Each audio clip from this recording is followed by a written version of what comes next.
नमस्कार मित्रांनो, मी डॉक्टर सनी गुगळे. मी orthopaedic surgeon, sports medicine specialist आणि रोबोटिक जॉइंट रिप्लेसमेंट सर्जन म्हणून गेले 15 वर्ष इथे कार्यरत आहे. माझं happy joints clinic Pune Swargate इथे आहे. माझ्याशी रेग्युलर संवाद साधण्यासाठी आणि माझ्या रेग्युलर अपडेट्ससाठी माझ्या चॅनलला सबस्क्राईब करा आणि बेल आयकॉनला क्लिक करा.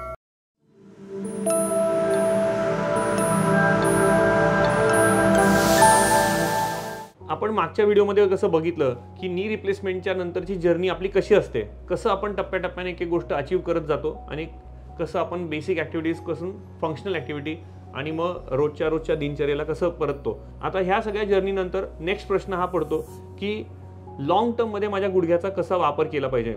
मी काय केल्याने माझा गुडघा हा लॉंग टर्म चांगला चालेल. ऑपरेशन तर झालं, त्याच्यानंतर जी रिकव्हरी पण झाली, पण आता फार महत्त्वाचा भाग आहे की त्याची मी कशी काळजी घेतली पाहिजे जेणेकरून हा गुडघा माझा दीर्घकाळ अशाच पद्धतीनं चालला पाहिजे. ह्याच्यामध्ये 4 गोष्टी फार महत्त्वाच्या आहेत. सगळ्यात पहिली गोष्ट म्हणजे फॉल प्रिव्हेन्शन. गुडघ्याच्या नंतर ऑपरेशनच्या नंतर आपल्या ज्या दुखापती होत आहेत त्या आपल्याकडनं टाळल्या गेल्या पाहिजेत. दुसरी महत्त्वाची गोष्ट म्हणजे नियमित व्यायाम. एकही दिवस खाणा न करता जर का तुम्ही नियमित व्यायाम केला तरच हे ऑपरेशन सक्सेसफुल होऊ शकतं. चौथी गोष्ट म्हणजे कुठल्याही कारणास्तव छोटी मोठी दुखापत झाली किंवा काही इन्फेक्शन झालं, ताप येत आहे, कमी होत नाहीये, तर ते अंगावरती काढायचं नाही आणि डॉक्टरांना आपल्याला लवकर दाखवून ते नीट करून घ्यायचं. आणि चौथी आणि शेवटची गोष्ट म्हणजे आपल्या हाडाची ठिसूळता परत न येऊन देणे, आपल्या हाडाची घनता आणि क्षमता ही चांगलीच ठेवणे. हे 4 गोष्टी फार महत्त्वाच्या आहेत ज्याच्यावरती अवलंबून आहे आपल्या नी रिप्लेसमेंटचं फ्युचर आणि त्याचा प्रोग्रेस. प्रत्येक पेशंट हा जो 3 महिन्यानंतर 6 महिन्यानंतर येतो हा विचारतो की ह्या ऑपरेशन तर तुम्ही मेकॅनिकल पार्ट टाकलाय, त्याला काही सर्व्हिसिंग लागते का, त्याला काही मेंटेनन्स लागते का. तर मेंटेनन्स आणि सर्व्हिसिंग नक्कीच नाही, पण ज्या मी गोष्टी 4 सांगितल्या त्या तुम्ही लक्षात ठेवणं हे फार मूलभूत आहे.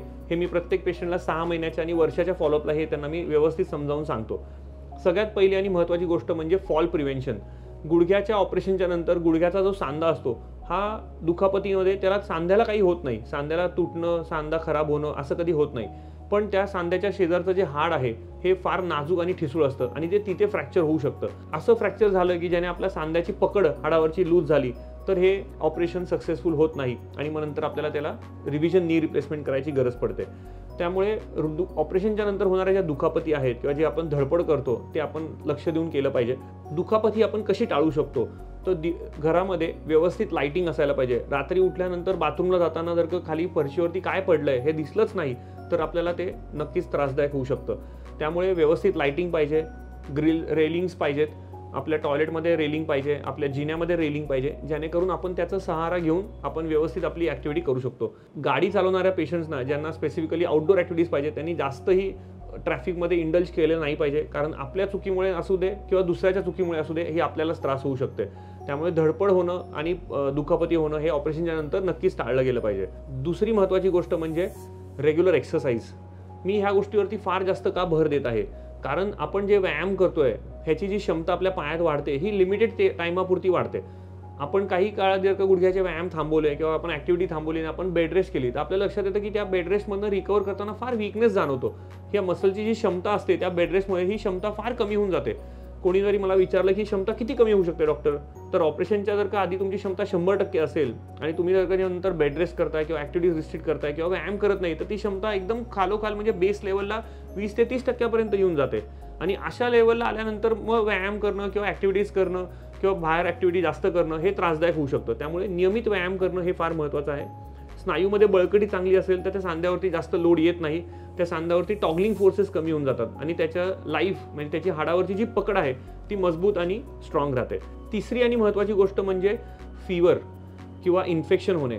ऑपरेशनच्या नंतर जर का आपल्याला असं आढळलं की आपल्या पोटामध्ये गडबड आहे, आपल्याला लूज मोशन्स होत आहेत किंवा वॉमिटिंग होत आहे किंवा ताप काही कारणास्तव येत आहे, छातीमध्ये इन्फेक्शन आहे, शरीरावरती कुठे पुरळ आलेत किंवा कुठे इन्फेक्शन आहे तर ते अंगावरती काढायचं नाही. आपण एखाद दिवस ताप आला तर ते आपण अंगावरती काढतो, क्रोसिनची गोळी घेतो, ते ताप कमी होऊन जातं. पण जर का तो ताप 2 दिवस 3 दिवस झाले कमीच होत नाहीये तर ते आपल्या जवळच्या डॉक्टरांकडे जाऊन दाखवायचं, त्या तापाचं निदान करून घ्यायचं कशामुळे आहे आणि त्याला प्रॉपर योग्य ट्रीटमेंट करून ते संपवून टाकायचं. कारण तो जर का ताप शरीरामध्ये तसाच राहिला तो नक्कीच कुठल्या ना कुठल्या इन्फेक्शनमुळे आहे. हे इन्फेक्शनचा संसर्ग हा त्या ऑपरेशन झालेल्या सांध्याकडे लगेच होऊ शकतं आणि त्याच्याने भयंकर त्रास होऊ शकतो. त्यामुळे ऑपरेशनच्या नंतर जर आपल्याला काही कारणास्तव फीवर येत असेल तर ते आपण अंगावरती काढायचं नाही. डॉक्टरांना जाऊन दाखवायचं आणि त्याचं आयडेंटिफिकेशन करून त्याचं डायग्नोसिस करून त्याला ट्रीट करायचं. चौथी आणि महत्त्वाची गोष्ट म्हणजे आपल्या हाडाची क्षमता किंवा घनता किंवा ज्याला म्हणतो ऑस्टिओपोरोसिस. हाडाची मजबूत पकड जर का असेल तर तो सांधा व्यवस्थित पकडून टिकतो आणि मग त्याचं सर्वायवरशिप हे 20 वर्ष 30 वर्ष हे चालतं.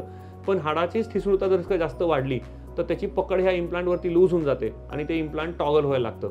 टॉगल झाल्यानंतर ते इम्प्लांट लूज झालं तर मग ते काहीच कामाचं नाही, ते आपल्याला काढून रिव्हिजन नी रिप्लेसमेंट करायची गरज पडते. त्यामुळे हाडाची क्षमता चांगली ठेवण्यासाठी रेग्युलर उन्हामध्ये व्यायाम करणं, 20 मिनिटं ते अर्धा तास कवळ्या उन्हामध्ये व्यायाम करणं, हाडाची क्षमता वाढवण्यासाठी कॅल्शियम रिच पदार्थ यांचं सेवन नियमित करणं, व्हिटॅमिन डीचं प्रमाण आपल्या शरीरामध्ये कमी होऊ न देणं, त्याच्यासाठी रेग्युलर सप्लिमेंट्स घेणं, हे असं त्याचं आपण काळजी घेऊ शकतो. बरेच पेशंट विचारतात की हे कॅल्शियमची गोळी मी किती वर्ष घेतली पाहिजे. 60च्या नंतर जर का तुम्हाला ऑपरेशन होत आहे तर तुम्हाला कॅल्शियम हे कायमस्वरूपी घ्यायला लागतं. लॉंग टर्म साईड इफेक्ट्स कॅल्शियमचे फार जास्त नसतात जर का तुम्ही रेग्युलर एक्सरसाइज करत असाल तर. पण आम्ही असं म्हणतो की 3 महिने घ्यायला पाहिजे आणि मग 1 महिना ब्रेक केला पाहिजे, परत 3 महिने घ्यायला पाहिजे, 1 महिना ब्रेक केला पाहिजे. असं केल्याने तुमच्या बॉडीवरचा तो कॅल्शियमचा ओव्हरडोस पण कमी होतो आणि त्याचे अननेसेसरी साईड इफेक्ट्स आपण अवॉइड करू शकतो. अशा ह्या 4 गोष्टी ज्या आपण बघितल्या त्याने आपल्याला हे लक्षात येतं की ह्या ऑपरेशनचं जे लॉंग टर्म सर्वायवरशिप आहे किंवा लॉंग टर्म सक्सेसफुल आउटकम हा आपण कसा व्यवस्थितरित्या अचीव करू शकतो. तर आपल्याला काही अजून प्रश्न असतील तर आपण हे माझ्या कमेंट्स सेक्शनमध्ये नक्कीच सांगा.